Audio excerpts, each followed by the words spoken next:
हे WhatsApp anime lovers, मैं हूँ करमन्या and आपका स्वागत है केसेस तांजिरो एक्सप्लेन्स चैनल पर। एंड अगर आपने पिछले एपिसोड्स नहीं देखे तो देख लेना। एंड मैं आपको आज की इस वीडियो में सीज़न 3 का एपिसोड 5 एक्सप्लेन करने वाला हूँ। एक्चुअली ऑफिशियली रिलीज़ नहीं हुआ, लेकिन मैं आपको मांगा से एक्सप्लेन करने वाला हूँ। एंड पिछले एपिसोड्स की लिंक मैं डिस्क्रिप्शन में दे दूँगा, तो देख लेना। सो बिना टाइम वेस्ट किए सीज़न 3 के एपिसोड 5 की शुरुआत करते हैं, जिसका नाम है रेड ब्राइट ब्लेड। तो एपिसोड की शुरुआत में हमें मित्सुरी कानरोजी यानी कि लव हशीरा दिखाई देती है, जो स्वस्मित विलेज की विलेजर्स को बचाने जा रही थी। मित्सुरी विलेज में पहुंच जाती है। मित्सुरी को देख विलेजर्स खुश हो जाते हैं, क्योंकि एक तो वो बहुत ज़्यादा सुंदर थी और एक तो वो बहुत ज़्यादा स्ट्रॉन्ग हशीरा भी थी। दूसरी तरफ एक डीमन ने विलेज के एक स्वस्मित को पकड़ रखा है और मारने ही वाला होता है। मित्सुरी कहती है मैं इन्हें मरने नहीं दे सकती, और वो उस स्वस्मित से कहती है हिलना डुलना बंद करो, क्योंकि तुम्हें बहुत ज़्यादा जख्म आ चुके हैं। वो स्वस्मित सोचता है इस हशीरा की तलवार इतनी अजीब सी क्यों है। देखते ही देखते मित्सुरी बहुत ही ज़्यादा स्मूथली उस डीमन के टुकड़े टुकड़े कर देती है। मित्सुरी विलेज चीफ टेक्केन को बचा लेती है और मित्सुरी कहती है टेक्केन सर, क्या आप ठीक तो हो? टेक्केन कहता है लगता है मैं स्वर्ग में हूँ, इतनी सुंदर हशीरा ने मेरी मदद जो की है।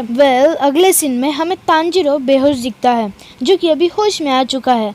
वो देखता है कि नेजुको को पहले ही होश आ गया था और वो लाइटनिंग स्ट्राइक से मुझे बचा रही है। फिर तांजिरो को याद आता है कि काराकू अपने पंख से हमें बेहोश कर दिया था। सेकिदो कहता है मुझे गुस्सा आ रहा है, मैं तो कह रहा हूँ पूरी बिल्डिंग को उड़ा दो। काराकू कहता है इतनी क्या जल्दी है, ये तो हमारा ही प्लान का हिस्सा है। फिर हमें तांजिरो दिखता है। वो सोचता है जल्दी सोचना पड़ेगा, मैं इन लोगों को रिकवर होने से कैसे रोक पाऊंगा। तभी काराकू कहता है बिल्डिंग तोड़ने की वजह से कितना अच्छा व्यू मिल रहा है। ओरोगी काराकू को रिप्लाई देते हुए कहता है अब इन लोगों के पास छुपने की कोई भी जगह नहीं है। फिर तांजिरो और नेजुको उन डीमन से बचते हुए भागने लगते हैं। तभी नेजुको तांजिरो की स्वॉर्ड पकड़ लेती है। तांजिरो कहता है नेजुको मैं तुम्हें अकेला नहीं छोड़ने वाला, प्लीज़ मेरी स्वॉर्ड छोड़ दो प्लीज़। तभी नेजुको अपने ब्लड डीमन हाथ से उस स्वॉर्ड को जला के उसका टेम्परेचर हाई कर देती है। तांजिरो सोचता है नेजुको की ब्लड डीमन हाथ की वजह से मेरी स्वॉर्ड पूरी तरह से गर्म हो चुकी है और साथ ही साथ पूरी तरह से रेड भी हो चुकी है। मेरी स्वॉर्ड अभी ब्लड बर्स्ट स्वॉर्ड बन चुकी है। फिर अगला चैप्टर स्टार्ट होता है। स्टार्टिंग में हमें सुमेयोशी दिखता है। वो कहता है स्वॉर्ड का कलर रेड हो रहा है, और सुमेयोशी की वाइफ कहती है हाँ, रेड कलर होने पे समुराई फाइट करते हैं। फिर हमें तांजिरो दिखाई देता है। वो कहता है ये ज़रूर उस आदमी की मेमोरीज होगी जिसने मेरे जैसे हानाफुदा इयरिंग्स पहने थे, यानी कि योरीची। आप सबको पता ही होगा। क्या मेरी स्वॉर्ड भी उनकी तरह रेड हो चुकी है? मेरी स्वॉर्ड नेजुको की वजह से रेड हुई है। क्या उस आदमी और मेरे बीच कोई कनेक्शन है, या फिर हमारी पावर एक जैसी है? मुझे लगता था कि मैं पावरफुल हो चुका हूँ, लेकिन ये डिमंस तो दिन ब दिन बहुत ज़्यादा पावरफुल हो रहा है। मेरी बॉडी मानो कि अभी पूरी तरह से क्रश हो जाएगी। ऐसा जब भी होता था तब कोई ना कोई मुझे बचा लेता था, लेकिन इस बार मैं खुद की जान बचाऊंगा। मैं किसी के भी एक्सपेक्टेशंस को नहीं तोड़ूंगा। फिर सेकिदो की मेमोरीज दिखाई जाती है, जिसमें हम योरीची दिखते हैं। सेकिदो कहता है ये स्वॉर्ड तो उस डीमन स्लेयर जैसी है जिसने लॉर्ड मुजान को दौड़ा दौड़ा के मारा था। तांजिरो योरीची के स्टाइल में dance of the fire God solar hello dragon dance का यूज करता है और उन तीनों डीमंस के सिर एक साथ उड़ा देता है। तांजिरो कहता है ये मूव तो मैंने बहुत टाइम से करना चाहता था। इस अटैक ने कैसे ग्यूतारो का हेड काटा था। उस टाइम पे जो मुझे फीलिंग आई थी, वो जो सेंसेशंस मेरे को आए थे, वो वापस आए हैं। मेरी पूरी बॉडी मानो जल रही है, स्पेशली मेरा फोरहेड। उसके बाद तांजिरो कहता है मैं कह सकता हूँ मैं इन चारों डीमंस के सिर एक साथ काट सकता हूँ, लेकिन चौथा डीमन आखिरकार है किधर? फिर हमें गेन्या दिखता है, जो डीमन बन चुका है। तांजिरो कहता है गेन्या, क्या तुम उस आखिरी डीमन को मार दिए हो?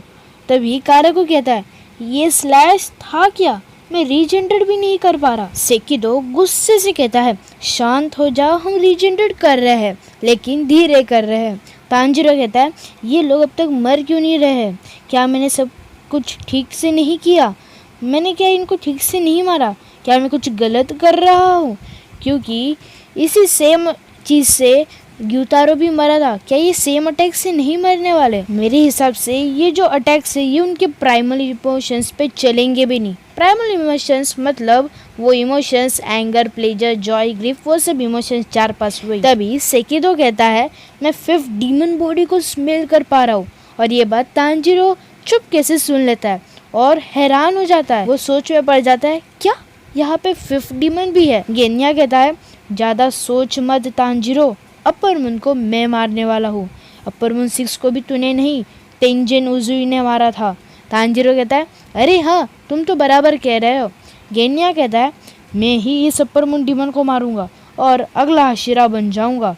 तांजीरो कहता है ठीक है, मैं और नेजुको तुम्हारा अच्छे से साथ देंगे और तुम्हारी मदद भी करेंगे।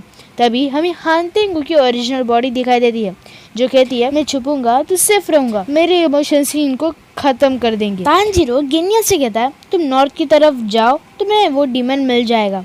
तांजीरो नेजुको को गेन्या की मदद करने भेज देता है। तभी आइजेत्सु अपना भाला नेजुको की पीठ में घुसा देता है और तांजीरो भी वहाँ पे सेकिदो के साथ हाथापाई कर रहा था, यानी कि लड़ रहा था। तांजीरो सेकिदो का हाथ काट देता है एंड उरोके पे भी हमला कर देता है। नेजुको आइजेत्सु को अपना ब्लड डीमन हाथ से पूरी तरह से जला देती है। दूसरी तरफ कारागु तांजीरो पे हमला करके उसे वापस से सुन कर देता है, यानी कि उसकी पूरी बॉडी वापस से नम कर देता है, यानी कि सुन कर देता है। आपको पता ही रहेगा। कारागु दूसरा हमला करने वाला होता है, उतने में तांजीरो उसका गला काट देता है। तांजीरो गेन्या से कहता है साउथ में राइट की तरफ जाओ। गेन्या कहता है ये लावारिस डीमन आखिर छुपा कहाँ है और मेरे को उसको ढूंढने में इतना टाइम क्यों लग रहा है, मैं उसको देख क्यों नहीं पा रहा? तांजीरो कहता है नीचे देखो, नीचे है वो गेन्या, नीचे दिख जाएगा वो तुम्हें। गेन्या नीचे देखता है और वहीं पे था वो डीमन, यानी कि हानतेंगू। गेन्या सोचता है क्या मैं इसे मार दूं? ये चूहे जैसे दिखने वाला डीमन उन 4 डीमन को कंट्रोल कर रहा था, क्या मजाक चल रहा है क्या यहाँ पे? गेन्या का दिमाग गर्म हो जाता है और उस डीमन पे अपनी स्वord से हमला कर देता है। लेकिन उसकी स्वord 2 टुकड़ों में बच जाती है। वो बंदूक का भी इस्तेमाल करता है जिसमें निचरिन बुलेट्स है, लेकिन कोई फर्क नहीं पड़ता हानतेंगू को। तभी सेकिदो पीछे से आता है और उस पर हमला करता है। गेन्या सोचता है मैं बहुत ज़्यादा स्लो हो चुका हूँ, मैं इस अटैक से बच नहीं पाऊंगा। गेन्या सोचता है भैया क्या आप मुझे एक्सेप्ट करोगे अगर मैं हाशिरा बन जाऊंगा, और मुझे आपसे माफ़ी भी मांगनी है जो भी पास्ट में हुआ था। अब पास्ट में क्या हुआ था ये हम तो अगले वीडियो में जानेंगे। आई होप आपको ये वीडियो बहुत ज़्यादा पसंद आया होगा। पसंद है तो जल्दी से लाइक कर देना, लाइक है मैं बस 5 लाइक्स का, एंड सब्सक्राइब भी कर देना। हम लोग 30 सब्सक्राइबर्स के बहुत ज़्यादा करीब है। एंड मिलते हैं ऐसे एक बेहतरीन वीडियो के बेहतरीन कंटेंट के साथ अगले वीडियो में। तब तक के लिए take care and peace out.